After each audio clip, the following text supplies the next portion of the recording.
പ്രവാചകൻ സല്ലല്ലാഹു അലൈഹി വസല്ലമയ്ക്ക് ശേഷം ഹിജ്റ 17-ാം വർഷം ഉമറുൽ ഫാറൂഖ് റളിയല്ലാഹു അൻഹുവിന്റെ കാലത്ത് മസ്ജിദുൻ നബവി വികസിപ്പിച്ച് പുതുക്കി പണിയുകയുണ്ടായി. തെക്ക് ഭാഗത്ത് ഒരു തൂണിന്റെ സ്ഥലവും പടിഞ്ഞാറ് ഭാഗത്ത് 2 തൂണിന്റെ സ്ഥലവും വടക്ക് ഭാഗത്ത് 30 മുഴവും അദ്ദേഹം വർദ്ധിപ്പിച്ചു. അതോടെ പള്ളിയുടെ നീളം 140 മുഴവും വീതി 120 മുഴവും ആയിത്തീർന്നു.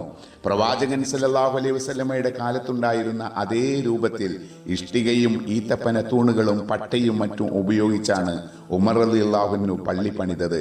പക്ഷേ മച്ചിന്റെ ഉയരം 7 നിന്നും 11 മുഴമായി ഉയർത്തി.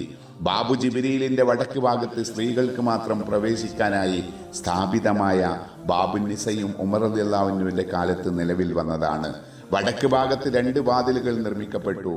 മൊത്തം 6 വാതിലുകളാണ് പള്ളിക്ക് ഉണ്ടായിരുന്നത്.